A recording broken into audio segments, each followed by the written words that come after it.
All right, and we are live. Welcome back, Hi. Andrea. Hello. Once again, thank you very much that you took the time to do this again. Thank you so much. You're welcome. Okay, because It's a pleasure. that's great because I want to point out that Andreas is not getting the questions from me before we start. So everything he's answering, he's doing absolutely spontaneously, and that after the question from last time, there were many questions. You did a fantastic job, honestly. Everybody loved it. Okay. Happy to hear that. Let's see what comes in today. Yeah. So maybe for those who didn't see the stream last time, maybe you wanted to do a little introduction. Who are you? Yeah, my name is Andreas Kohl. I work for what we in the business call a vinyl broker or a manufacturing broker. We don't do only vinyl. We also do CDs and packagings and stuff. And I'm working in the European Operations Department. Actually, I'm running the European Operations Department. The broker is called Key Production, and they're based in the UK, in London, Brighton, and Sheffield. And we're currently kind of expanding into Europe. I'm basically representing the European office, and what we do is we combine efforts of mostly independent labels, but also bigger major labels, and manufacture vinyl CDs for them. We work together with a number of pressing plants, and we just get orders in from these partners, and then place the manufacturing orders with certain pressing plants. So we're basically kind of a service company providing all service connected to manufacturing data and media carriers.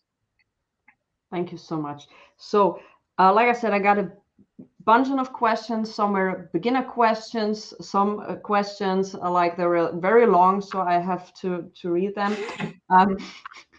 So let's start with the easy question. So I have a soft spot for these kind of records because I somehow grown up on this record. They look great on walls. So let's discuss picture disc. Ouch.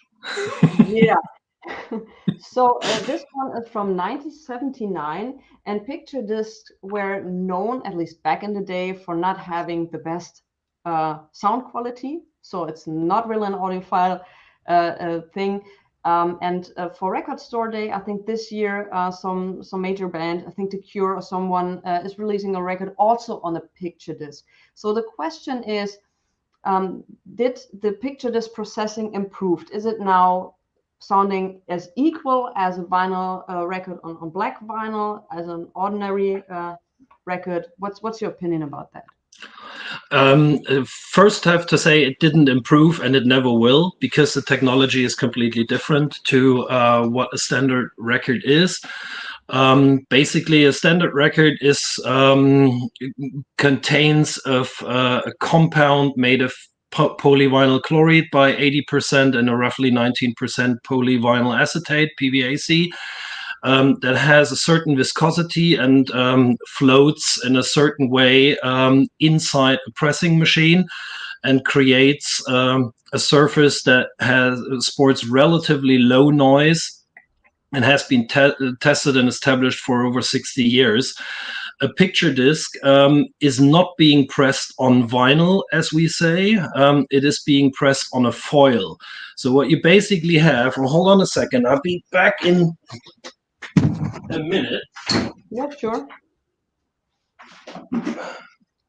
Are you getting us a picture disc? I would love to, but I don't have one here.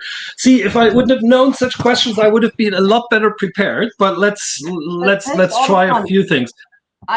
This is a record before it becomes a record. So basically, you have a compound that is some kind of granulate. It looks like rice, but it's black or colored, and it goes into an extruder where it gets heated up to about like 130 to 160 degrees, and that kind of like mangled through, and then there is some kind of sausage coming out of a machine, and from the sausage parts are being cut off, and they look like this.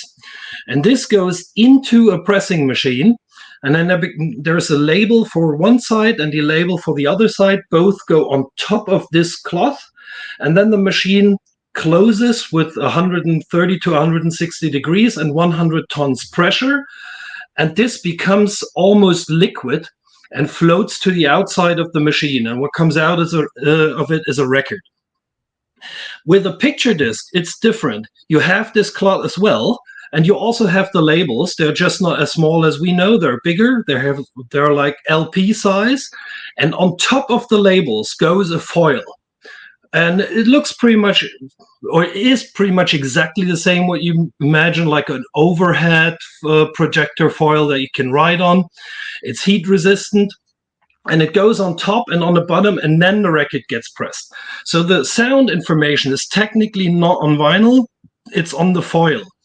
And if you think about it and you just imagine like the viscosity and the feel and the haptic of a foil is entirely different from something that becomes almost liquid. The foil doesn't become liquid, which means the grooves inside the foil are not formed as exactly and as precisely as a groove in vinyl.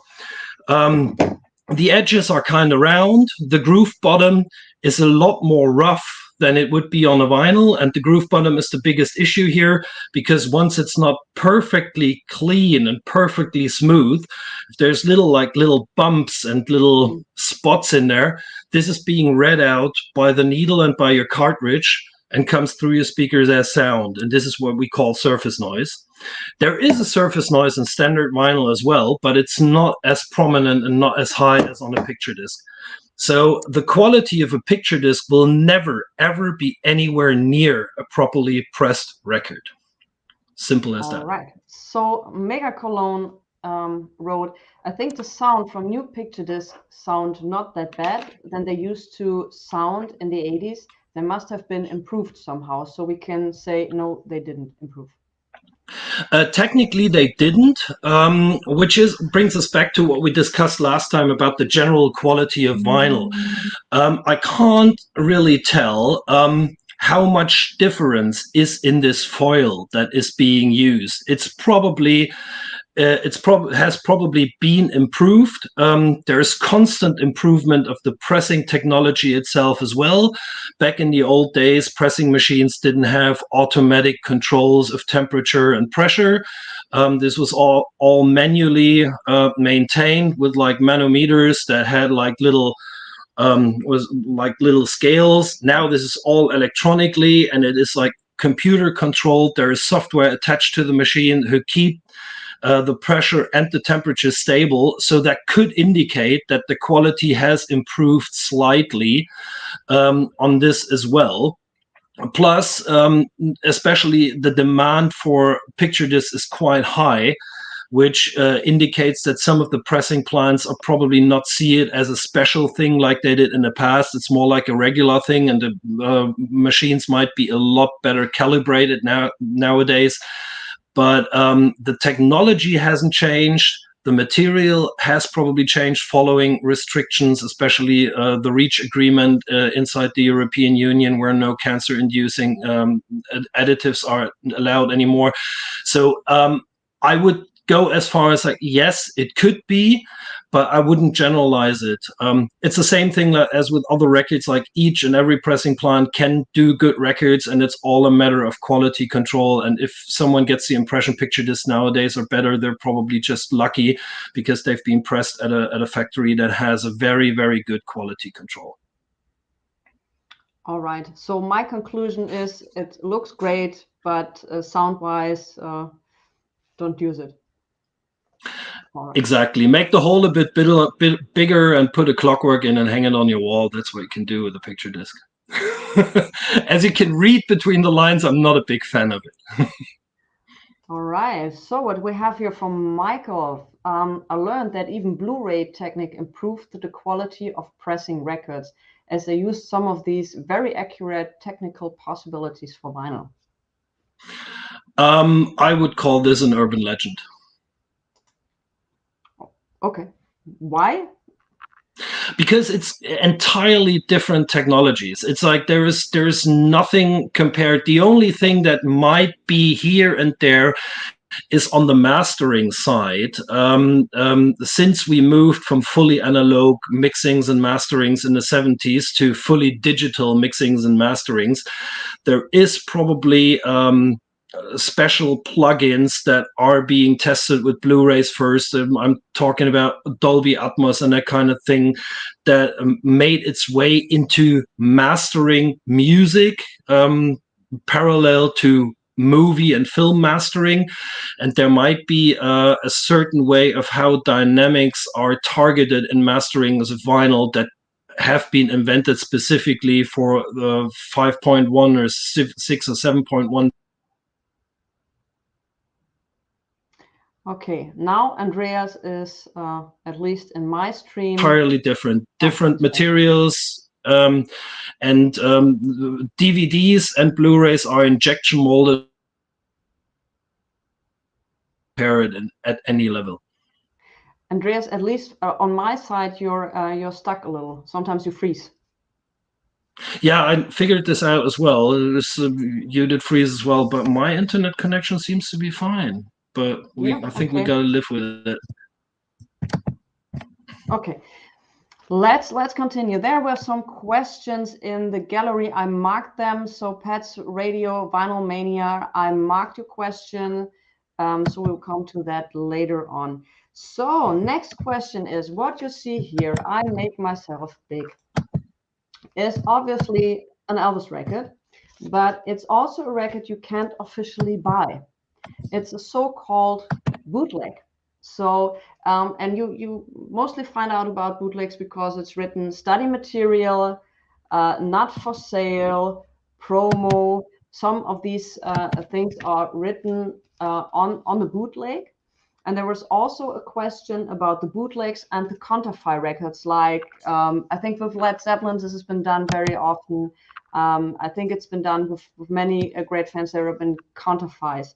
What is the legal perspective of bootlegs and counterfeits, and how can we imagine the production process of a bootleg or a counterfeit, which is not, I think, legally allowed to do? Which is in fact the truth. If we're talking about counterfeits and real bootlegs, they're illegal, and they fall illegal under copyright laws, which are basically the same all over the world. As you can imagine, a lot of laws that are limited to national decisions, like driving laws and whatnot. The copyright laws are quite agreed between all the nations on the planet, and they're the same everywhere. They are ratified differently, but they're the same everywhere. And they are pretty clear about it. If someone is, as we call it, wants to exploit the rights of an artist, the artist needs to give their permission. That is the short and easy description. So if someone is exploiting the rights of an artist in a writing or in a mastering of a song, and they don't give their permission, then it's illegal. Both counterfeits and bootlegs fall under this law. Although we need to differentiate between the two, a counterfeit is pretty clearly a resemblance of an existing record, of an official release that is being pressed illegally.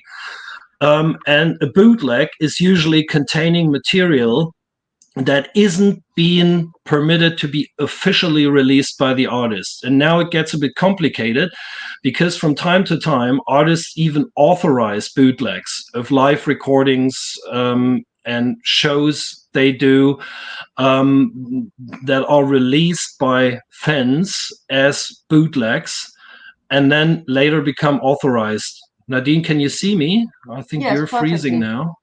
Perfectly. Hello? Yes. Yeah. Okay.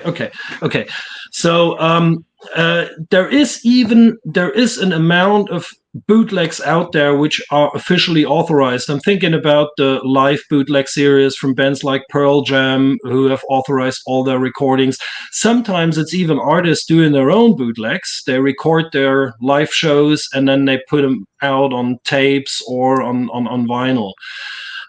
As far as manufacturing goes, this is this is something that is widely discussed, and I'm being asked a lot who is pressing these records, and I'm usually completely at a loss when I have to answer this question, because from all the pressing factories I know that we work with, and which most of them are based in Europe, I can rightfully say there is no real way to do it without supervision and not being called out.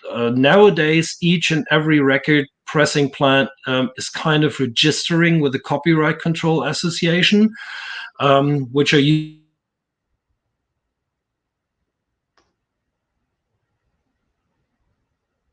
in Austria, and all the pressing plants having set up a proper business are kind of registering their pressed records with them, or in other words, they tell them what they press and in what amounts. And there is audits every now and then by these companies who are expedited differently in the different countries. I know it from Germany. There is like quarterly audits at the pressing plants where they check. And if you would do something illegally, they would find out. This obviously can't be generalized for other pressing factories in the world, and there might be even pressing plants somewhere in parts of the world that we don't even know about, that they're still existing. And this is what I think are the ones responsible for illegal pressings. Otherwise, this wouldn't exist and have quite a few of them, you know. Yeah. The thing is, like, what we noticed, and that is quite interesting, over the last couple of years, the amount of freshly pressed bootlegs and counterfeits decreased significantly, which had something to do with most of the pressing plants operating under circumstances where they couldn't even fill, or they couldn't even deliver the huge demand by legal partners. So there wasn't even capacity available to do something illegal. Which was the case most of the times in the 70s and 80s, where pressing plants just were filling their capacity by whatever 70 or 80%, and the rest of the 20% they did illegal stuff so they could do so-called backdoor sales or something. This was mainly impossible in the last couple of years. But one thing, let me just construct an example how it is still possible. A pressing plant, as I explained before, also in our last stream, is just a manufacturer. So basically, they get an order by a client, and then they manufacture whatever is ordered. This doesn't indemnify the clients not to do something illegal. Usually, a pressing plant kind of trusts their customers to have a proper registration. Once a pressing plant is taking on a new customer, it is usually checked by authorities that they are a trustworthy partner. There's also credit checks being made, how their financial situation is, and no pressing plant would just go out and press something for somebody. There is usually a lot of business checks that come before it. So it could be that you have a customer as a pressing plant who has been ordering legal pressings with you for about 10 years or something in a certain amount, and all of a sudden they place an order where they don't own the rights for. The pressing plants will never find out, because they trust their client. They know they have probably a regular setup with a copyright control association such as the GEMA or the MCPS, where they do automatic licensing. And then it could even be someone working at this client at a record label, placing an order for something that they don't own the rights for. It is not automatically and fully checked by each and every pressing plant. Of course, the pressing plants have license departments where they check here and there for the rights, also when they register. There's also visual checks. Sometimes there is like graphics and imagery that is probably falls under law restrictions. Like in Germany, if someone is placing an order with a record which is that has an artwork that contains a swastika, then it will be filtered out by the license departments in the pressing factories, and there's no way that they're going to press it. Even though if they did it, they wouldn't be responsible for it, but they try to avoid the hassle coming with it if someone finds out. Because if the label placing such an order would disappear after the records have been delivered, then the next step where the authorities will ring the doorbell will be the pressing plant. So that's why they, in the first place, do checks. But these checks can never be as detailed as they would need to be to filter out every illegal action. So that should count as an explanation for it. So after hearing your explanation about pressing plants being totally overbooked, the chance that what Ryan is writing up here is any chance some employees press a few after hours, or are these plants running 24 hours a day? Most of the pressing plants, or no, actually all the pressing plants I know work in shifts. Sometimes they have just 1 or 2 shifts per day, so they work like about 16 hours a day. I know quite a few pressing plants who run 24/7, even on Sundays and even on bank holidays. The bigger pressing plants are being audited every now and then, also for their numbers, also for other reasons. It's not only for licensing reasons. They also need to provide numbers of products that they make. Like every business that is operating on an industrial level, on an industrial scale, need to prove towards the tax authorities how much they are actually producing, how much they're storing, what the value of their storage is, what the value of their warehouse material is, and what the value is of things they deliver and ship. That's why the bigger pressing plants all have counters on their machines that are being locked up, and no employee has access to adjust these counters. They can be read out sometimes by special software, sometimes by just looking at it from people being authorized to do it. So what can I say? Rightfully, the big pressing plants operating on an industrial scale would not allow to press any records, as you say, after hours. I wouldn't vouch for every smaller pressing plant to do this, but I would also be in much doubts that the smaller pressing plants would do something like this, because they usually wouldn't have the operational setup to distribute such items. Less, not to talk about the amount that are needed. I mean, if someone would do, let's just construct the facts, a small pressing plant that can do whatever 2,000 to 3,000 records per day, if they would keep going after hours, it would be like probably 100 or 150 records. And what are you going to do with it? It's just like you need to have a proper operational setup. If someone is familiar about the distribution of bootlegs and counterfeits and how they are distributed nowadays, it is kind of, it's a bit of a gray zone existing beside traditional distribution structures. It's people that have globally expanded and are driving up literally in vans to pressing to record stores or shipping their stuff. So you need to have access to such an operation. And once you would invest in getting this set up as a pressing plant, you would need to have special employees to do this, and you wouldn't be able to finance these employees because the operation is so small. So it kind of like works against each other, I would say. As I said before, I'm not saying it is entirely impossible, but I can't really, from the partners I have and that I work with, I can't imagine how they would pull it off. It's just like I can't really see it happening. All right. Well, thanks. I hope that answered all the questions to that. So now I have quite a few questions. I need to read them because they're very long. So the first question I want to ask is about compression. From my point of view, there's a great deal of confusion on the subject. One thing is to compress a digital file WAV to MP3, and here the sound is compressed along with the file. Another thing is to compress the sound to a certain support. The sound of the instruments have a very large dynamic range. That's why you have to compress the sound that is adapted to a certain support. My question is, vinyl supports 67 decibel Decibel? What was it? Yeah, What was the decibel or decibel? dB. We Thank can you. just stick with dB. dB, that makes it easier for me. Thanks. So CD 16-bit 90 dB, 24-bit 100 dB, and DSDS 140 dB. So the most compressed sound medium is vinyl, question mark.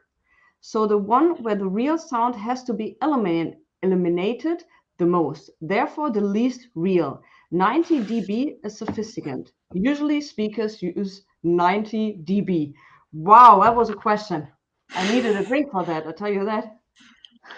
To answer this question properly and detailed, we would need to do a full podcast, because I can see where the question is coming from, but the whole question about compression is not as easy as someone might think, because we need to separate, or we need to see compression and dynamic range as a different issue. Indeed, you compress each record, or each instrument, or each tone range to a certain degree. It is also correct that the lowest dynamic range can be filed on a record. 67 is a theoretic number. I would even go lower. I would say like a standard record can, or what people can hear from a record, is like 40 to 45, sometimes 50 dB of dynamic range. What also needs to be taken into consideration, what the human ear can actually separate and can hear. And we're also talking about higher frequencies. Up to what high frequencies can a human ear perfectly hear, and what can our brain do with it? So this taken all into consideration, we have to admit and say that everything that is digital, CD or DVD, theoretically has an unlimited dynamic range, which means an unlimited loudness up to the very top, while it is kind of restricted on a record. I wouldn't go further into details, because that would mean I would need to set up my computer to show you some waveforms and stuff to properly illustrate it. Fact is that the dynamic range between what we call the dynamic range is the distance between the lowest volume tone to the highest volume tone on a record, is the lowest in vinyl, and it makes the vinyl quality on a physical level, and I'm just talking on a physical level, inferior to this one of the CD or a DVD or an SACD. This is what has been widely discussed. If you're looking for a physically perfect emulation of a live sound, there is no way around a CD. The vinyl would never come near to it. But as we all know, as vinyl lovers, there are so many other things connected to a vinyl that make the vinyl probably topping what we are looking for in a CD. Oh, and by the way, when the CD came on the market, that was one of the reasons why it was marketed that way, and why it was invented, because it eliminated everything like surface noise and stuff like that, perfect quietness perfect silence in between songs, and it sported a physical or technical step forward, huge step forward in quality of filing sounds. But if this was the only reason, then we wouldn't be sitting here discussing vinyl. Yeah, that's right. But so I got from me, actually CD is better. On a physical level, if we strictly apply science to it, then it is like that. Or let me use another example. If we have this time, there's a bit of an explanation or comparison I always do. Imagine one thing: you take a wire, like a piece of metal wire, and hold it between your hands, and you just kind of stretch it, and someone else is touching it, and then it starts swinging. What you hear is a physically perfect tone. It's like there is a perfect sinus wave to it, and it's probably a perfect tone. That tone, what you hear, doesn't do anything to you. You just hear it and you say, well, It's a tone. That's it. There is no emotional connection to it. Now you take the same wire and you put it on a piece of wood. Even better, putting it on a piece of hollow wood, like a guitar. What happens now, this wire starts swinging, and it kind of like touches the wood, or the waves that are created by them swinging get carried forward in the air. They reach the wood. The wood starts swinging as well, and inside the wood you have a certain amount of waves going in different direction depending on the fiber direction of the material. So there's a couple of waves going in one direction and they're going a bit faster than in the other direction. What happens now, the waves are kind of like interfering with each other, and you have certain areas where the waves amplify each other and other areas where the waves kind of delete each other. It's like simple acoustics. We all have this in physics in the 7th or 8th grade. So what happens now is, you, from the simple tone that your wire was creating, it becomes sound by waves interfering with each other. And this is the whole idea, or the whole emotional connection to it. We're not talking about tone, we're talking about sound. And this is exactly what happens on a record as well. While the CD perfectly resembles or emulates what has been recorded in the studio and then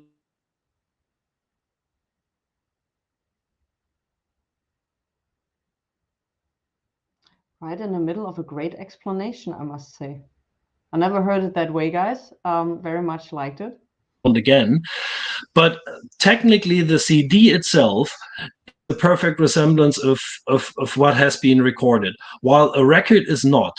A record is an analog data carrier that itself is carrying forward waves inside the material. It puts it further on the platter of your turntable. From there, it goes into the chassis of your turntable. It even makes a difference, and it's perfectly scientifically proven. It even makes a difference if you wear socks or if you're barefoot standing in front of your record player. That even interferes with the sound. If you have your record player hanging on a wall, or if it is placed on a wooden cabinet, or if it is on a metal table, this all interferes with the sound. There is it swings, and there is waves that are feeding back into the needle. We all know the needle in a cartridge is swinging while it is reading out the information from the groove. And once your whole device is starting to swing as well, there is an information that is read out by it as well. There is a resonance in the tone arm and everything. I could go on forever and explain where there is waves happening. So what now is happening, there is a lot of attached waves coming into your cartridge that are being read out, transported to your amplifier, and come out of your speakers, that are not embedded in the original master. And this could be something that makes your record sounding much more warmer, or it could be something that you feel is not what should be there. And since we're discussing all these waves and an analog filing of sound, we're leaving a scientifically proven result. It's all subjective, and we all feel differently about it. So this is just as an explanation why technically the CD is much better than a record, but us subjectively might see it different. Wow, I love the explanation with the wire. That was great. All right. How many playing hours can a record handle? That's depending on many factors, I think. I love that question, because I'm being asked this question like at least once a week. The answer is, or there's two answers to it. The easy answer is you cannot tell. And the second answer to this, it depends. It really depends on the audio material embedded therein. It's dynamics, it's stereo width in the lower frequencies, especially in the bass frequencies, everything below 200 hertz. If there is a lot of stereo information to it, then it might not even be fit for a record. So let's put it this way. We all know we have a groove that has a shape roughly like this, where our needle goes through. This groove contains, if we use it as a stereo groove, contains information on one side of the 45 degrees angle and on the other side of it. Depending on how dynamic my record is, when I cut the record, my stylus is not going straight through the groove. It goes to the left and right and does this movement. And while a record is always cut at the loud dB, the loudest part on a side of a record dictates this 0 dB point. So to give this a bit of an explanation, imagine you have a very, very quiet music piece, let's say a piano concert that is very quiet through the whole first 20. He's always interrupted in the great part. Piano. You freeze very often and always into very interesting parts. I don't know what is wrong with my internet guys, connection. It seems we are not so into internet. We don't have that for such a long time, you know. Yeah. So cutting it short, like when you have a very quiet piece, a very silent piece of piano music, and then after, let's say, 20 minutes or 15 minutes, a heavy and very loud piano chords comes in that is louder than the rest of everything that is on the side. Then this dictates the 0 point. And this is the moment where the stylus that has been going relatively smooth into one direction all of a sudden makes this movement, goes left and right. So what it actually would do if you would cut it at a too loud volume, it would bend the side of the groove. It would bend the side of the groove moving into the revolution before, which is exactly 1.8 seconds. This is what we call pre-echo. Some of you guys would know this. You listen to a record and you make it really loud and you feel like, oh, I'm hearing something that comes 1.8 seconds later. It's exactly that thing where the groove side was bent towards the basic explanation.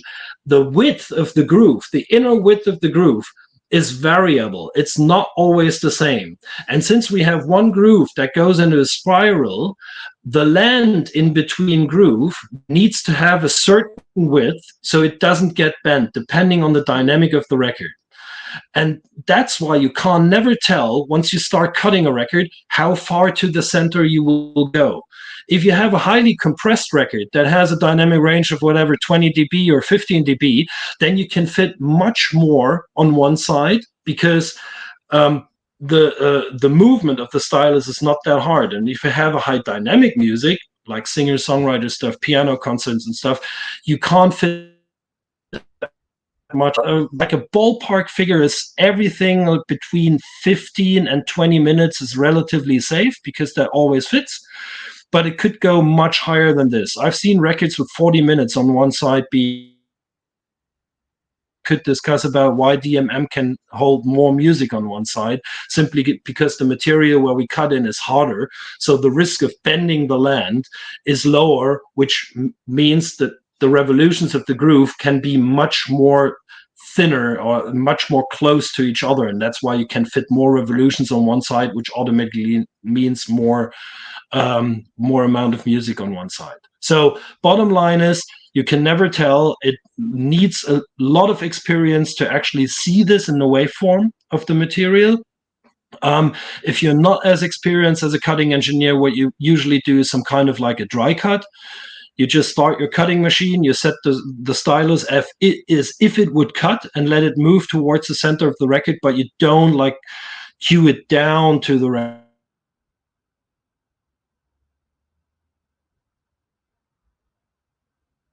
It's on one side or I can't. And then you start the proper cut. All right. And so how do I know? Everything is frozen on my side. Yeah, but can you still hear me?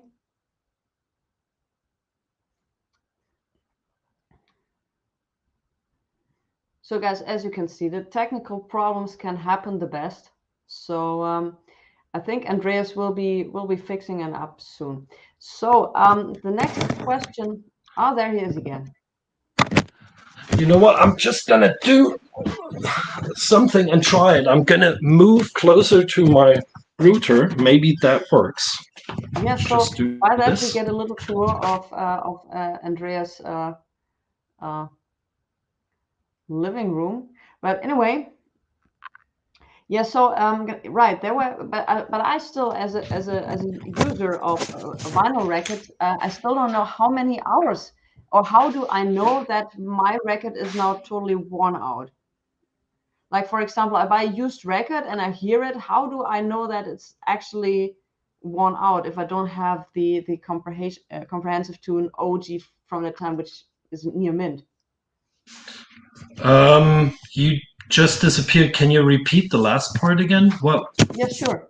If I buy a used record, for Yes. example, and I play it, how do I know that this is actually a worn out record? It has been played too many times, because when I listen to it, I say, okay, the sound sounds muffed, but okay, it might have been that thing.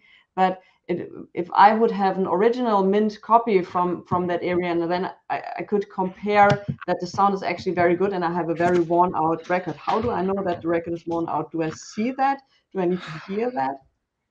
Usually you can't see it, and I also think people intend to believe that the honing effects that a stylus or a needle does inside the groove is seriously damaging the record over a relatively short period of time, which is not the case.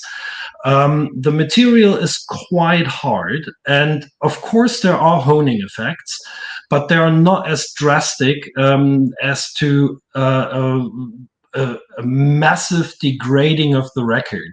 I've seen quite a few records that have been played extensively often, and the grooves were still relatively intact. I think before a record degrades into sporting a muffling sound, as you would call it, there would be other damages that are visible and audible, like crackles and scratches and everything like this, that will be much more prominent than an actual muffling out of the sound just from playing it.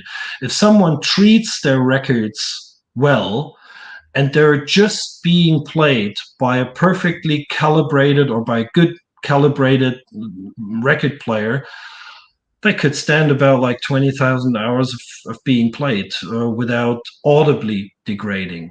I mean, there's always, if I go into it with a microscope, I can see it degrading, of course, but I wouldn't go as far and say this is audible.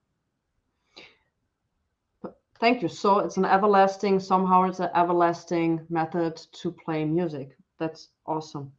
What country? That's, by the way, just let me add to this. This is one of the special things about vinyl. It's the only carrier of information that we have in the history of mankind that is literally eternal.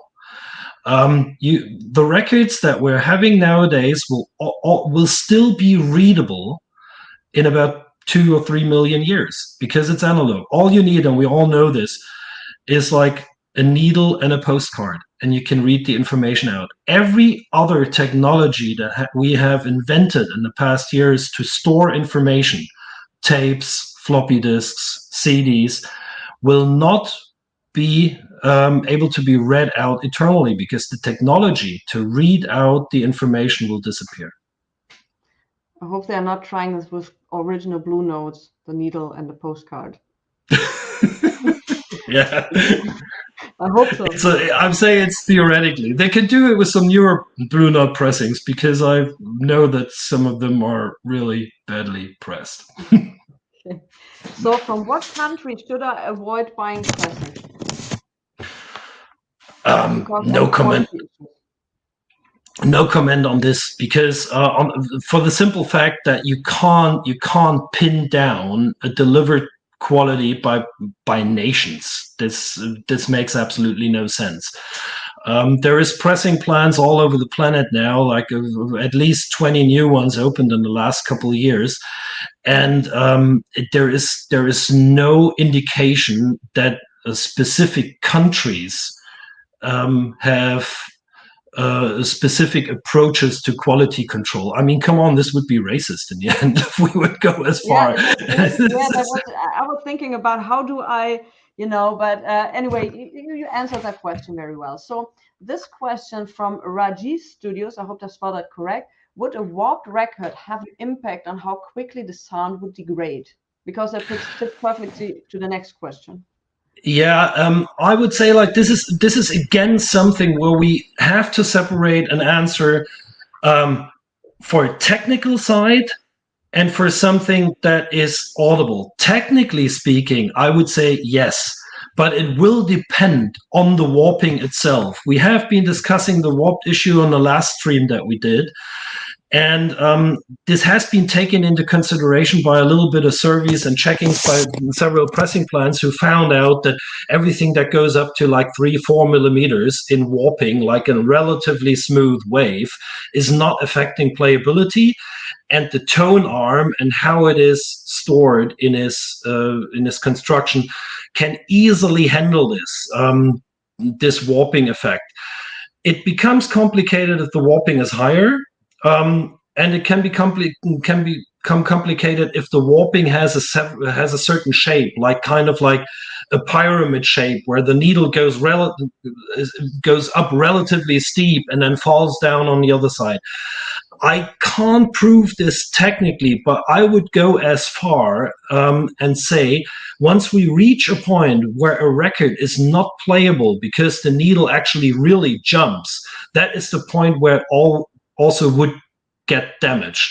But the honing effects by the needle inside the groove would be quite minimal, if not on the same level as for a flat record.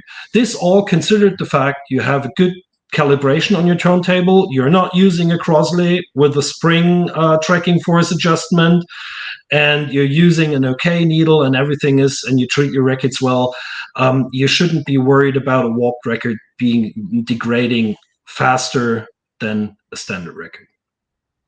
All right, so the next question is, does record flattening hurt or damage the grooves? Again, a question. It depends. It depends on how you do it. I don't know if I mentioned this the last time, but a lot of people don't know when the vinyl material itself degrades on a molecular level. And this actually happens, believe it or not, at 56 degrees centigrade. This is not much.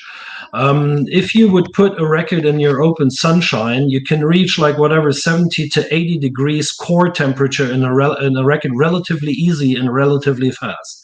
And this is when it degrades. So the molecular structure of the material literally falls apart and the record degrades. So when you start flattening your record using a machine for it, or doing the old idea with like 2 glass platters and put it in your oven at home, then you need to make painstakingly sure not to go over 50 degrees centigrade as an absolute maximum. I would even go lower than that, to avoid the record being exposed to a temperature where the core of the record could reach these 56 degrees. If that happens, then you can be relatively safe not to damage the groove. But of course, even at a temperature of like 25, 30 degrees, the material becomes kind of soft. And if you apply too much pressure to it, then you can also damage the groove tops, which will be audible in the end. It's also quite tough to tell at what kind of like temperature this actually happens, because it strongly depends on the shape of the groove itself. How is the groove edge? How is the groove bottom?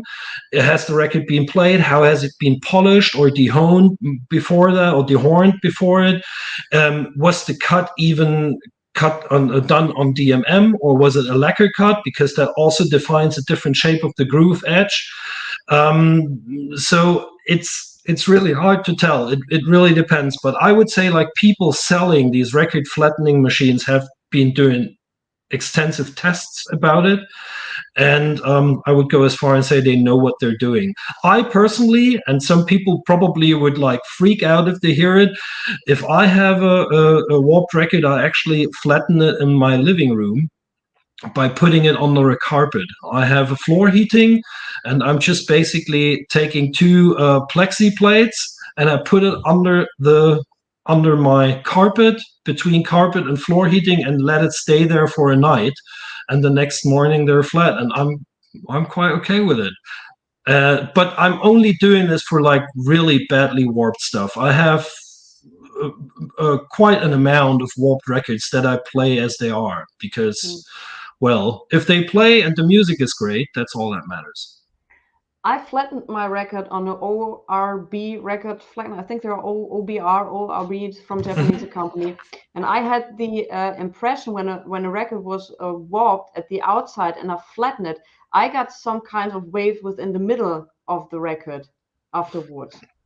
And also I noticed after the flattening that my stylus was kind of moving like shaking. It sounded great and it played, but I had the impression that it was different than before. This could be because I explained it last time how records do warp, and the majority of records do warp because of a tension that gets applied coming from the labels onto the record. And this tension that comes from expansion of labels, it's irreversible. It's like it can't be reversed. Even if you flatten the record, there still might be some tension that you just sent a different way, and it kind of like blisters up at a different part of the record. And this is probably what happens when you say that. Another thing that could be theoretically possible is if you own a record that hasn't been warped by an expansion coming from the label, but it has been warped during the pressing, which I said it is possible and it happens, but just not to a great extent. But it could be that a record has become warped at a pressing. If you try to flatten that, then you're of course deforming the groove because it has been pressed like this before, and this could also cause some flattering of the needle when it's being played. Yeah, it plays fine, and I don't have the impression that I have sound-wise a difference, because some people say after flattening the record sounds different. I don't have that impression, but yeah, the warp kind of disappeared and went to the rest of the record. That's what's happening most of the time. Okay. Well, if it plays, be happy. Yeah. All right. So next question, which I think is very difficult because it has a lot to do with personal taste. Mono versus stereo. Oh, whoa. Oh. Actually, I'm currently working on kind of it's almost like a thesis comparing mono cutting in history and mono reading, mono playing. There is so many different angles to it. It's not easy to answer. It's like I'm literally at 10 A4 pages and I haven't even touched the core of it. You need to look into it historically. You need to see when the stereo micro groove got established in the late 60s, how the standard width of the groove even changed, even though it's both the micro groove, like a standard micro groove in mono is slightly wider than a stereo groove as micro groove. The way how mono cartridges and needles were built in the 60s, they are not made like this anymore because they were basically just flexible to the sides, but not flexible to a vertical angle. These cartridges are not existing anymore. Thank God they're not existing, because if you would apply these to a stereo record, it would destroy the record within seconds. So what we have nowadays is like different concepts of making mono needles and mono cartridges. What is with them all is like they're flexible vertically and horizontally, but sometimes have just one coil reading out a true mono information. Some of them have two coils that are sometimes not even in a 45 degrees angle to each other. They're just side by side, and then a sum is taken out. Other people use their mono switch on their amplifier You need to check into it how this is wired in your amplifier. Not each mono switch on an amplifier is wired the same. Some of them are just taking the left signal and spreading it out to both sides, or the right signal, spreading it out to both sides, which is the perfect way to do it. Some of them are just creating a sum, which means they're taking the left side and the right side, putting them together as a sum and giving out as mono signal. Bad idea if you want to play a mono record, for the simple fact you have a mono record with a mono groove, but there is still some information being read out by the needle moving vertically, and this information is given to your amplifier, which means if you take the sum of both signals, left and right, there might be an information that has been read out in some kind of frequency that eliminates a recorded frequency. We've been discussing this before about amplification and deleting of certain frequencies if they overlay each other. So this could actually happen even when you play a mono record. I'm just giving a tiny fraction of the details that need to be respected here. When it comes to the fan side of me, mono all the way. I'm just a big lover of mono recordings because they, to my opinion, they're creating a lot more depth to the sound, even if it sounds weird and working against the idea of stereo, who's kind of like was set or supposed to build up some kind of stage. But I'd rather have my records or my music coming from the middle and being like as open, as spacious as possible. I think, for instance, the Beatles mono box is so much better sounding than the stereo version. Every Dead Moon record sounds phenomenal because it has been recorded and cut and played in mono. And I even go as far, like even the speakers that I have in my house when reading out, most of them are not even like two-way or three-way speakers. They're just one-way speakers because I like to have my sound in the middle. But that's the fan side of me. It's like, don't nail me down to it. We can discuss ages about the approach to how sound is being recreated. But if you want to make sure that all the information that has been going to tape while the recording happened, then it's mono all the way, because you're risking too many interferences and amplifications in the stereo recording, depending on the signal way. So there you have it. All right. Question from Michael 45 RPM. True mono is complex as a topic. What's your take on today's mono releases compared to the old ones? Very good question. I need to give the question back and ask, what do you consider the old ones? Because there is a bit of like a cutoff in history. When we talk about the old ones, are we talking about the ones that have been cut with true mono cutter heads that happened until, I'd say, like 1966, 1967, where real true mono cutter heads have been used? These are extremely tough to be read out nowadays. You need a specific system for it to get all the information that you want. Or are we talking about true mono recordings from the mid-60s up till now who have been cut with true mono heads, but they are actually constructed like a stereo head, a stereo cutter head? This makes a huge difference, because the true mono cutter heads literally just put on a side movement in the groove. They didn't go into the deep. It was just like a side movement. While modern cutter heads are basically stereo cutter heads cutting a mono signal. They also have side movements, but they are flexible and they're cutting the narrow stereo micro groove. The old ones, when they changed the depth of the groove, I hope that's correct. This is also a bit of an urban legend. They didn't change the depth of the groove. There was depth restrictions active since the mid 50s, for the simple fact that like very heavy chords could damage the record and go down to the or could have the ankle to the side too far, so they can't have another revolution without bending the land in between. But that's very, very detailed. The actual depth of the groove did only change because the width of the groove changed. And that's what I explained for earlier, we have a 45 degrees angle in our groove. So if I make the groove wider, then it automatically goes deeper.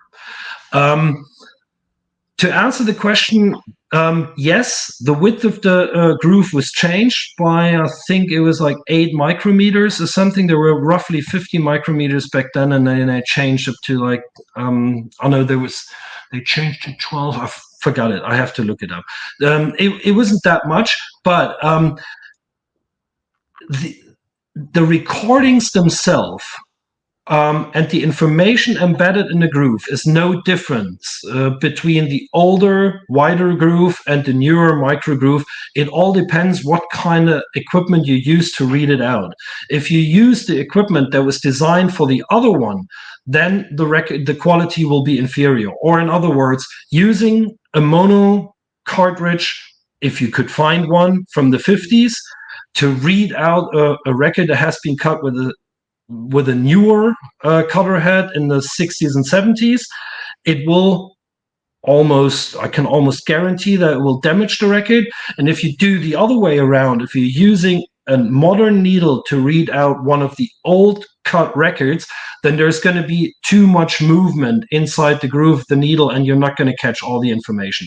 But if you stay true to the technology that is compatible, then I wouldn't say there is no difference. Wow, thanks. Yeah, damn, this is an amazing stream. Thanks for doing it. Thank you, Michael. You're welcome. Andreas is doing a fantastic job. Awesome. All right.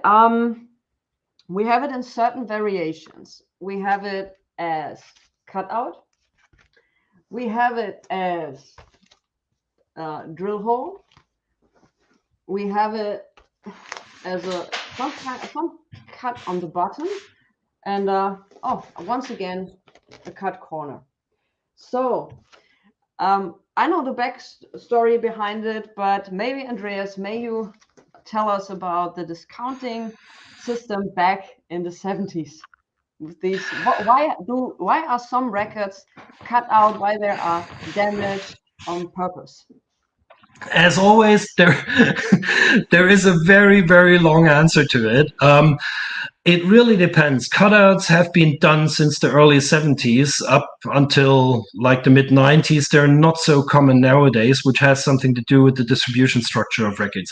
But depending on the era when the record is from, the reason or the purpose for a cutout is different.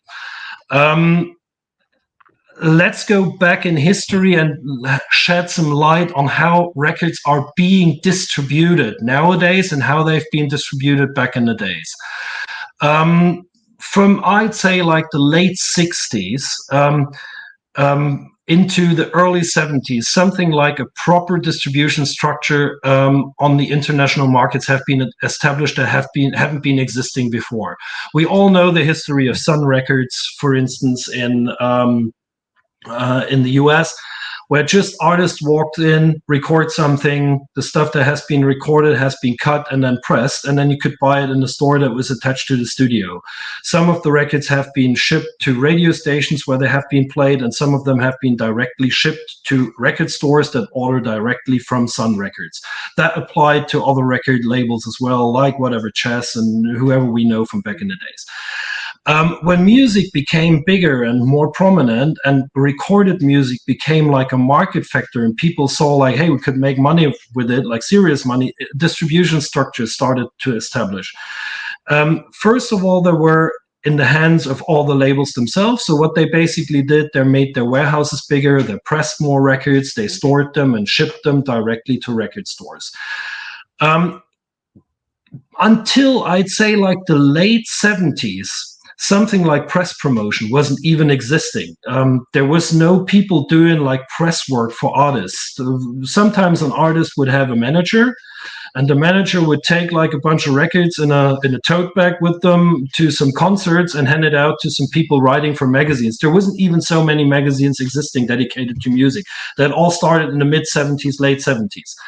So press promotion was basically done by the artists themselves or by their managers by giving records to certain press people. That changed dramatically by the end of the 70s when independent distribution structures got established, which dates back to some guy called John Loder, living in the UK, who started a company called Southern Records, which was the first company that kind of established independent distribution structures that were not attached to majors at all. Before that, you could be an independent artist, you could even be an independent label, but to get your records into stores, you needed to work with a major label because they had the structures, they had the warehouses, and they were the only ones having access to the record stores, unless you drive up to the record store and distribute your records by hand or sell them in front of the record stores. And this is exactly how Southern Records started, driving around with the van, selling crass 7 inches in front of record stores.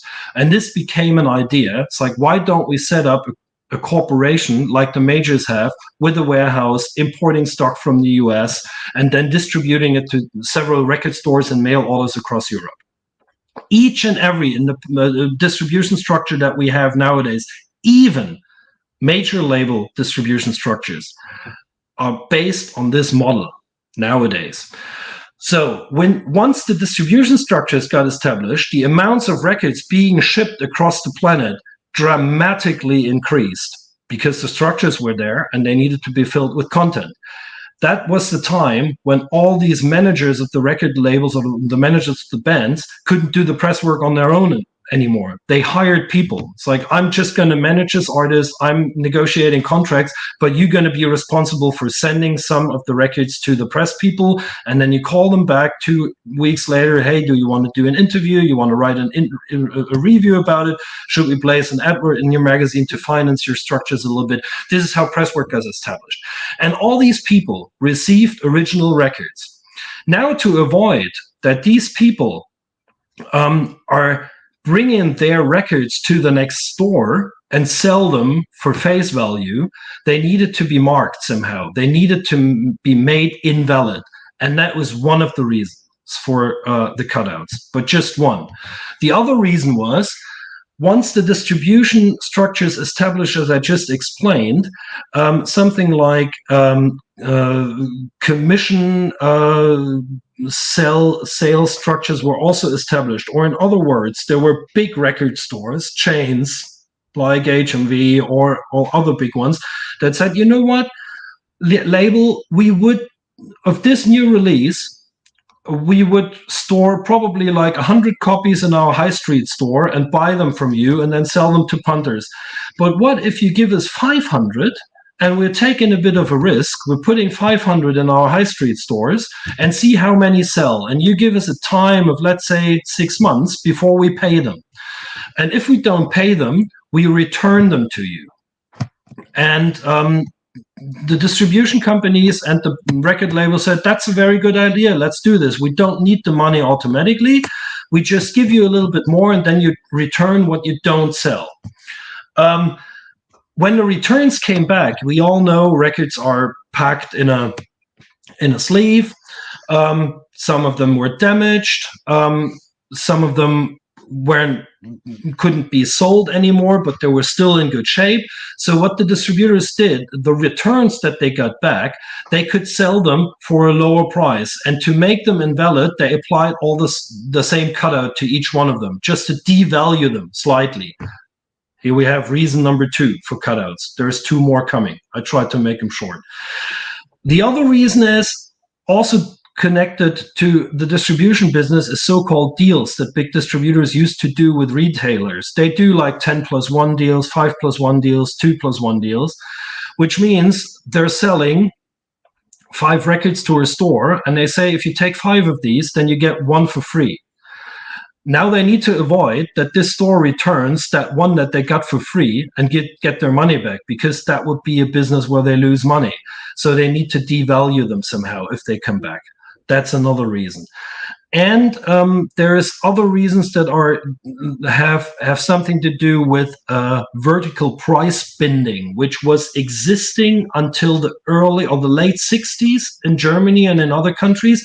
But, and this is very important for people to know, when we're talking about price binding, there is price binding models in certain countries, like in Germany, where it is dictated by law that a book, for instance, can't be sold for any other price that has been agreed and dictated by law. It is printed on the book. Such a price binding never existed for records, but it existed something similar.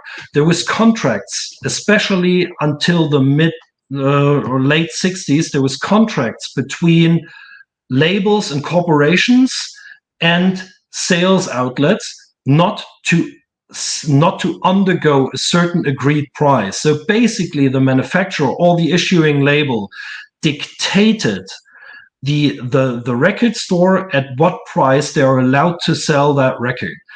It has been qualified as unlawful by 1969 by German laws, and it is not allowed to do this anymore, but until then it was allowed. So what smaller record stores did was cutting out records to undergo these contracts and then showing their records to their distributors or to the label that shipped them to them and say, like, look, I cut off an edge. I know it's not nice, but I can't sell it anymore for the price that you're dictating to me. So they were kind of putting the labels under pressure to undervalue the record. That is the fourth reason for cutouts. Wow. And there's one cutout. There's Angelo, totally right, but I haven't seen it in person. I know they exist, but I haven't seen them in person. Is what about the drill hole in the middle and through even the label? I have heard that, you know, there was like a drill hole through the whole record, but I haven't seen it in person. Why? Why hurting the record? Isn't the cover enough? I think it really depends what the approach of the label was to devalue the record, and each and everyone had a different approach. There was probably some people going as far as like devaluing the cover is not devaluing the record, so it can still be sold at a price that we don't want. We all know this, like in the 70s. I used to work for music magazines in the 90s, and I saw a lot of people taking promotional CDs to secondhand stores, and even when they had like a cutout, they still received okay price. So then labels started really devaluing the CDs as well. I myself worked at a distributor. We used to devalue CDs by a chainsaw, and I'm not kidding you. We would put like 25 CDs on a shelf and then go with the chainsaw over them, just cutting them into the jewel cases and the covers. It is, of course, it appears to us as crime nowadays, but imagine being one in a warehouse and your boss comes in and is like, look, we have these, whatever, 15,000 Led Zeppelin records in the corner there, and we need to get it out because there's a new Small Faces record coming in. Would you please throw them away?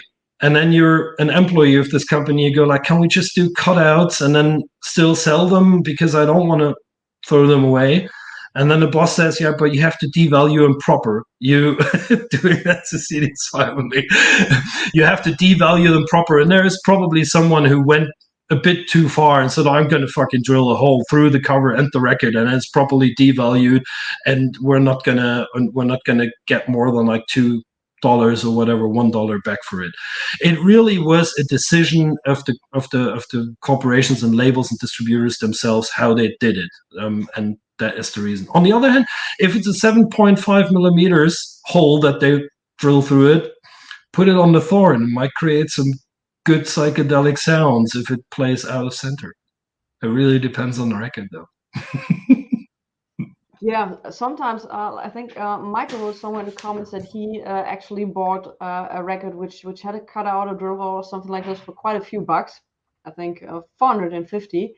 And I'm for some records in the same position. They're so super rare. And actually, if I have a choice between take one with the cutout and one without, you know, but still, very expensive. There might be a reason why there is no record without a cutout available on the market, because they're so rare that people don't want to get rid of them. And I mean, the stage of like deciding I'm going to get rid of this because it's a cutout is so much lower, and that's why it is at all available on the market. Yeah. All right.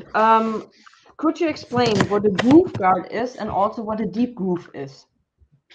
A groove what? What's the first one? Groove guard. A groove guard. Yes. I have to admit I can't explain because I don't know what it is.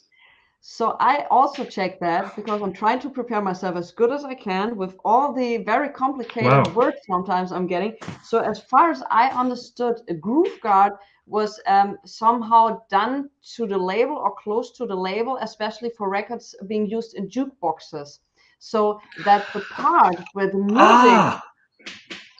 Are we talking about these little like tooth wheel kind of things that you can see on injection molding singles? If that is the reason, yeah. I can certainly explain this. If this is what I didn't hear the term before, but in the late 70s up to the late 90s, there was a technology called injection molding to manufacture records, which had not much to do with the original record pressing. It was a lot cheaper and easier to do. Just to explain this, when I explained this earlier, how a record gets pressed, you have a machine with a stamper, top and bottom, you put in the cloth, and then the machine closes, presses the records, and opens again. Injection molding is different. Injection molding is basically you got the two stampers facing each other with like a millimeter space in between, and the compound, the actual vinyl, is already liquid, and it gets like kind of like injected in between the two stampers and then makes its way through all the grooves, and then the machine opens and you take out the record. It can be done a lot faster and it can be done a lot cheaper because the compound is also different, and that was what has been done to 7 inches to be used in jukeboxes.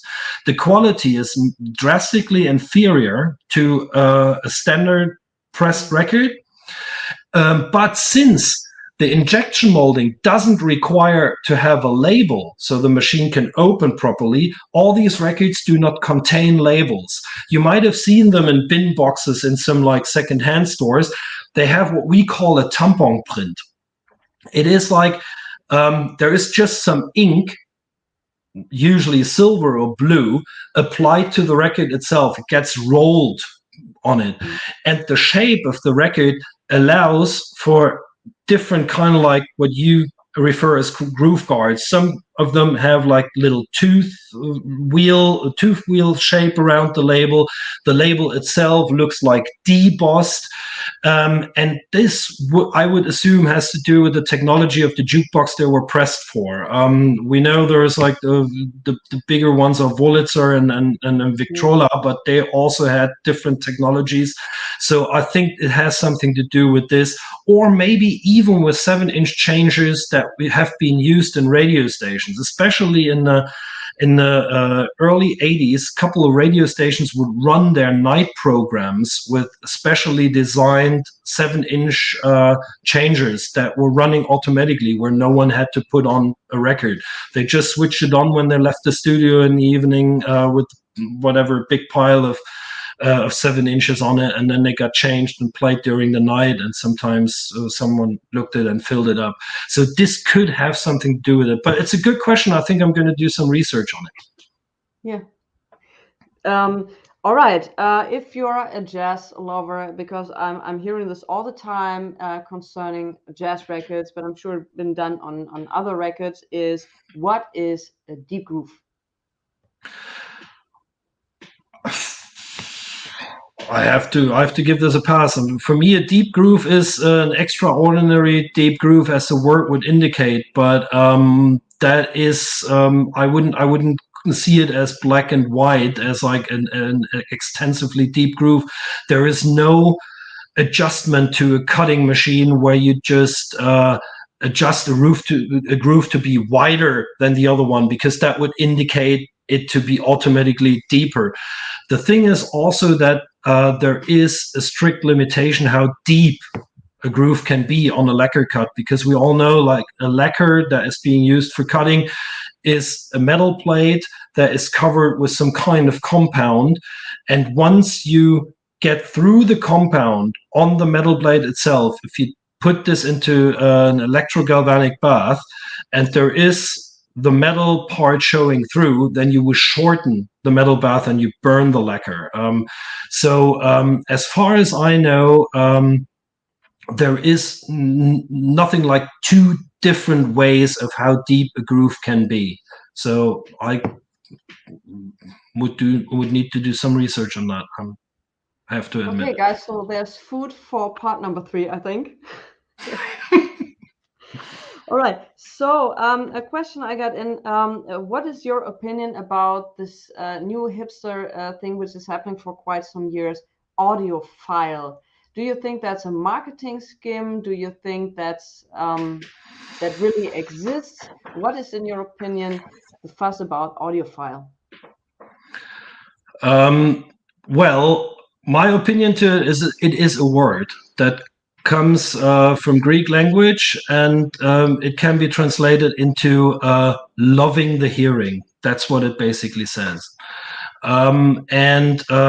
There is not much more to it. I mean, I know that the word audiophile has been used to wide extent and applied to certain things in record pressing. I've seen records in stores containing a sticker saying 180 grams vinyl audiophile pressing, and it still makes me laugh because there literally is no difference between 180 and 140 in terms of audio quality. It still is a term that we as manufacturers get approached quite regularly. And my usual approach, if someone comes to me is like, I want to have an audiophile pressing, I go back to them, it's like, what do you understand under audiophile? What does it mean to you? Because there are certain steps in manufacturing a record and even in recording a record that could dictate an audiophile approach. But there is no set of rules or norms to it. The only norm that we have in music is hi-fi. Hi-fi has a norm that is it's ISO certified, and it dictates a set of rules what is being called hi-fi, high fidelity, and that's it. The hi-fi norm even has been adjusted 2 times in history to incorporate other devices as well. But even the term high-end that is being used has no certificate. There is no norm to it. And the same with audiophile. Of course, there is certain aspects in manufacturing, cutting, and mastering that would create a better sound compared to going a standard way. But that needs to be discussed with the artist and what they are trying to achieve.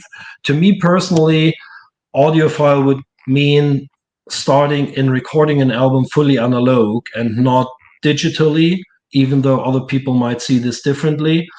For me, audiophile listening is using a well-calibrated turntable, which is in at least the mid-price range, getting some good speakers, probably going to measure your listening room in terms of sound so that you get the most out of it. But the term audiophile would mostly apply to the listener themselves than to the product, I would say. All right. From Angelo and also from Pat's Radio 80, jazz fans mean by deep groove in the label. And Pat's Radio says, I thought that the term deep groove was referencing a feature of early jazz pressings, that they had a deep ring impression on the label. Deep ring, and this could be. You keep us excited history. For part 3. I know that, Andreas. I know, and I like it so much. All right. Are outer covers a good thing or just for the sophisticated record-loving hipsters? And I think by outer covers, It's my impression. So if the one is here, ask the question, you can specify if I'm right. But I think what this person means are these outer sleeves. Oh, you mean the plastic sleeves? Yeah. Yeah. Also a widely discussed issue these days. It has, to me, as a way of saying a very good sounding. Yes, I agree. Yeah, yeah. To me, audiophile is a way of saying a very good sounding record, and me being a true carer of good sound. So we both need to meet. There's people who don't even care about a good sounding records, and then for them it wouldn't be audiophile. But yeah, outer sleeves. So as I explained last time, one of the best, or probably the best idea to prevent a record from warping during transport is to shrink wrap it. That's why my vote would still go towards shrink wrapping, even though a lot of people don't consider it very sustainable, what I agree.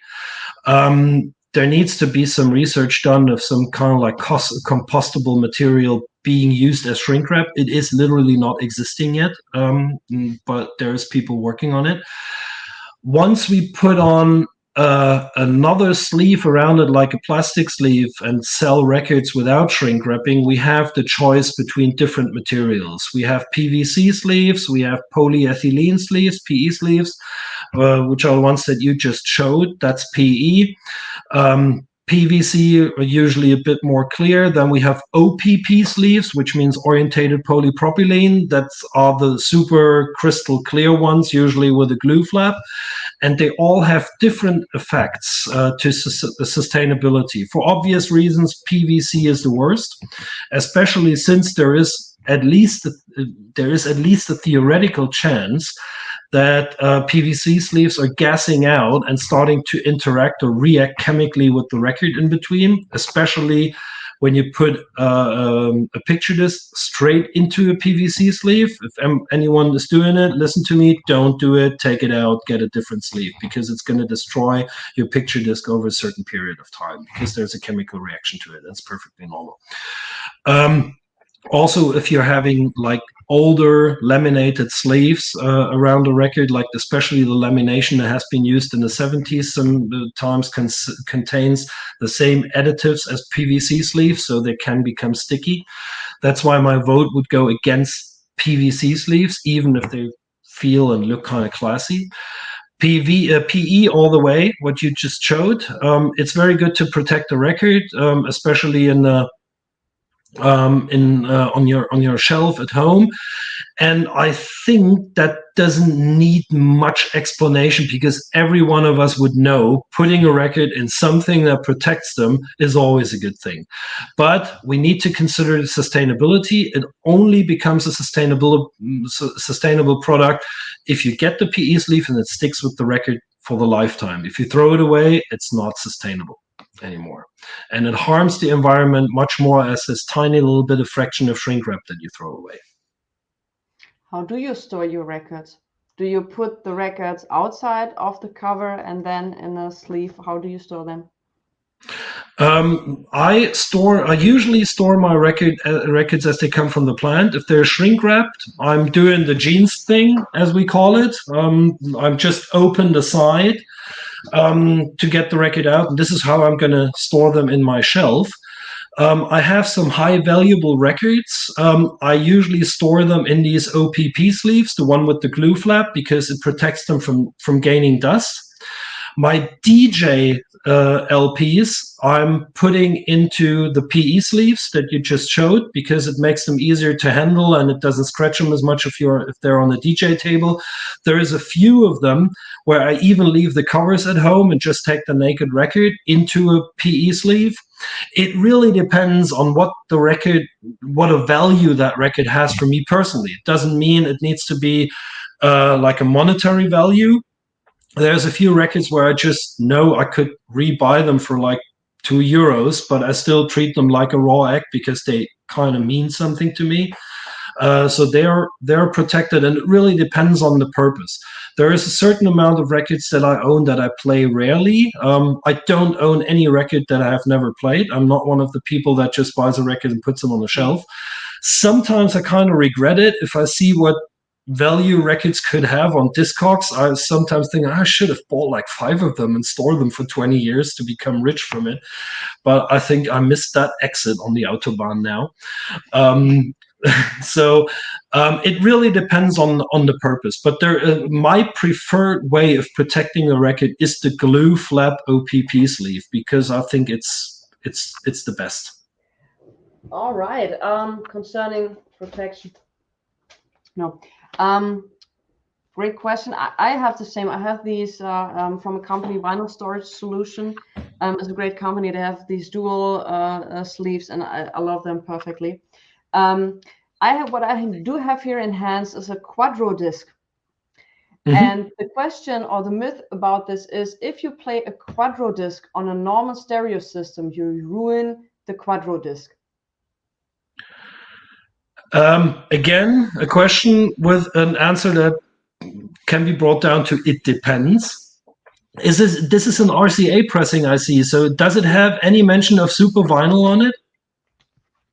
No, it says Quadro disc, 2 record set. No. Okay.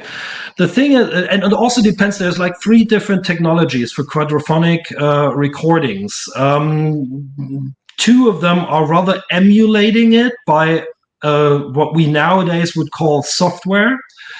You can't see it on the record, but the really true quadrophonic recording, as it got established in the 80s, was accompanied by an invention from GVC Japan, which is, on a funny side note, the reason for the legacy of Japanese pressings. So actually, GVC invented a material that they called super vinyl, and they had to invent it because it's much harder than standard vinyl. And this comes down to the technology of quadrophonic recording needing to have a steering signal embedded in the record. And this steering signal is recorded and being pressed in the 30 kilohertz range. It's outside what we can hear. It's a high frequency signal that's being pressed in the record. It's embedded in the master.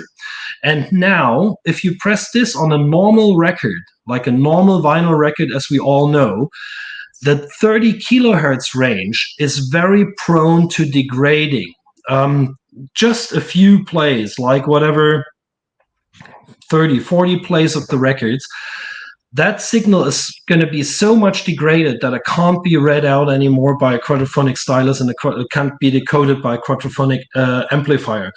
It wouldn't be that much audible for a lot of people because the record is still being playable. It's just not true quadrophonic anymore.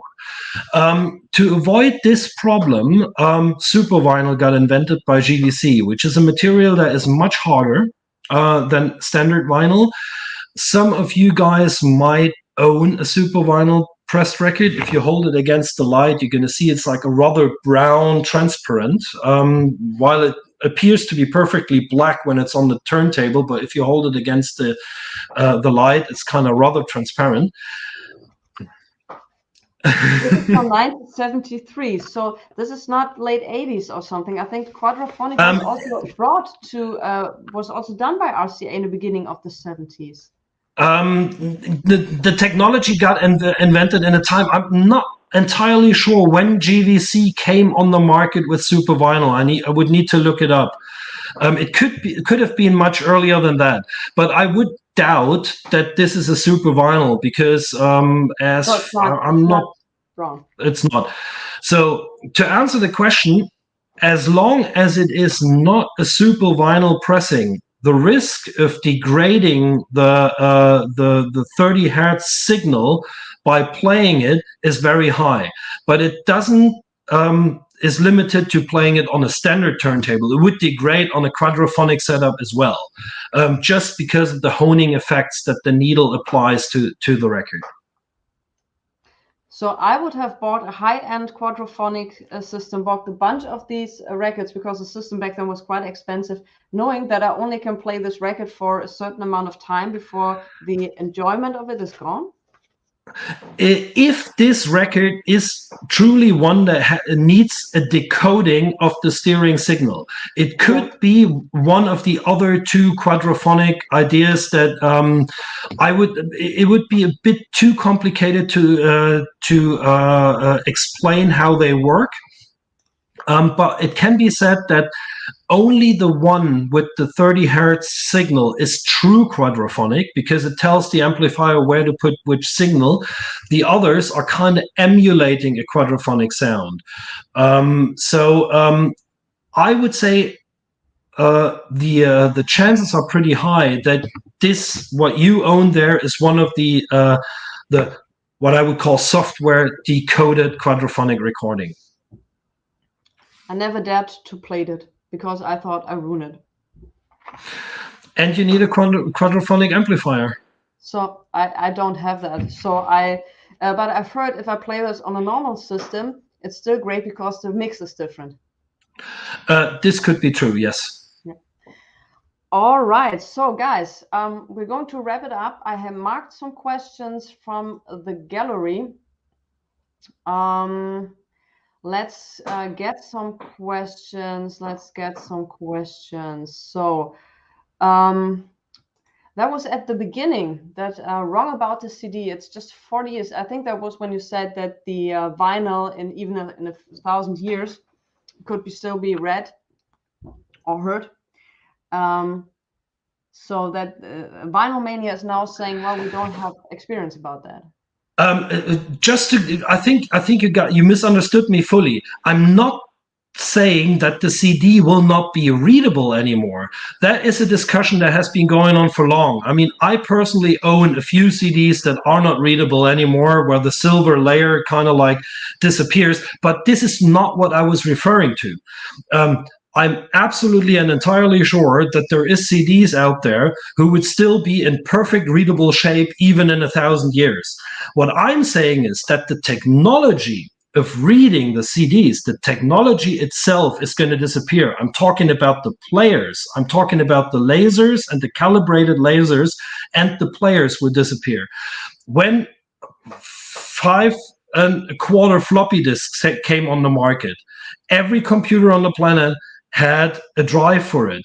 When 3.5-inch floppy disks came on the market, every computer had a player for these. Now try to find, if someone gives you a 3.5-inch floppy disk nowadays, try to find someone who can still read it. And I'm saying that this is going to happen to CDs as well, not in the next 50 years maybe, but it requires a certain technology that also requires a certain energy consumption. Do we know if something like electricity in 220 volts and 60 hertz is still going to be existing in a couple of 100,000 years? This is everything like this you wouldn't need for playing a record. You don't need electricity. You don't need a laser. You don't need technology. This is like an analog conservation of sound. And that's why it is eternal. The technology behind it is eternal. But I'm not saying that a CD is going to degrade to an extent where it's not readable anymore. You are absolutely right. We don't have enough studies and we don't have enough intel for that. All right. Question from Concert Buddy. Can anything be done on seam split? The outer sleeve material is weaker, records are heavier and loaded with the inner sleeve opening to the top of the jacket instead of the outer sleeve mouth. Why? Well, as an explanation, what is being done with record covers is a manufacturer of a certain cardboard or paper gives a certificate for a material being sturdy enough to hold a certain amount of print, a certain amount of ink coverage on it. It doesn't give any certificate how this material reacts if it's being folded and printed. Or in other words, once you print on a cardboard and then you fold it, you're destroying the inner structure of the material and you can't avoid it. Every fold in a record sleeve, especially on an inner sleeve, is destroyed material.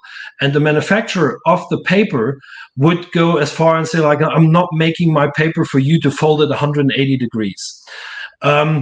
An outer sleeve is usually like a spine sleeve, 3 millimeters, 5 millimeters, or a gatefold. So you got two folds that are 90 degrees, which also destroy the material, but not to an extent like 180 degrees fold on an inner sleeve. So to cut the long story short, the material that is being used as inner sleeve is destroyed already. So it's very easy to apply a seam split to it. And this is something that we won't be able to change. What can be done, and here's a few solutions, is A, we as fans need to put pressure on the labels and the artists not to use printed inner sleeves, but polyline inner sleeves. They're the best protection against a seam split. This is I'm running a label on my own, and I'm working for a couple of labels, and this is what I'm preaching to no extent every day. You want to have some information inside the record, which is perfectly fine. You want to give the lyrics with the record, do an insert. Don't print it on the inner sleeve. Fuck the inner sleeve, because it has other disadvantages, like print powder that is being applied on the prints to properly dry them, remains on the paper, destroys the record. If you want to protect your record, put it in a polyline inner sleeve, and if you want to give extra information, do an insert, throw it in there. This is what we've been preaching to no end. Still, there's a lot of artists out there and a lot of labels who still want to have printed inner sleeves. And there is even fans out there considering and as a sign of quality. There is even magazines like Mint magazines, for instance, who mention it specifically if there is a print inner sleeve. I find this rather counterproductive. So the best way to avoid seam splits is having a sleeve that is not prone for seam splits. What is a polyline inner sleeve? If there is an inner sleeve, you're absolutely right. Packing the records facing the opening of the inner sleeve same way as the facing of the outer sleeve is the way to go. And I know a few labels who are doing it already. Some of them are kind of worried, and there is actually a reason for being worried about this. If the record's starting to rattle, the record comes out and seam splits the shrink wrapping, and then it falls out. It can happen. It is perfectly possible, and I can't even give you any intel about what the balance is between the ones that really fall out and the ones that do just some seam splits and everything. So there's always a pro and con to each and every idea. What's also being done by a few labels, what I kind of like, is they're giving records in a printed, they're throwing the printed inner sleeve in the record, but pack the record itself in a polylined inner sleeve and just throw both inside. Well, so like I said, we 1-2 minutes. If you have some questions left from the gallery, you can ask him. And I think there will be part 3 where we deeply discuss the deep groove and the groove guard to make sure that this is wrapped up. So guys, yeah, here from Concept Body, who has, by the way, a great channel, who's doing also a vinyl community podcast. They really appreciate that, Andreas. You had some great explanations. So guys, otherwise, Andreas, you're having a festival in the Netherlands, right? That's true. Yeah. Last weekend of September, going into October, it starts on the let me just look on the calendar. It starts on the 29th of September and goes to the 1st of October. There's going to be some pre-action on Thursday, the 28th of October. It happens in Haarlem in the Netherlands, home base of record industry, one of the biggest and most long-going pressing plants on the European continent. It involves several venues. There's going to be a conference attached to it. There's going to be a record fair. There's going to be a label market. There's going to be shows.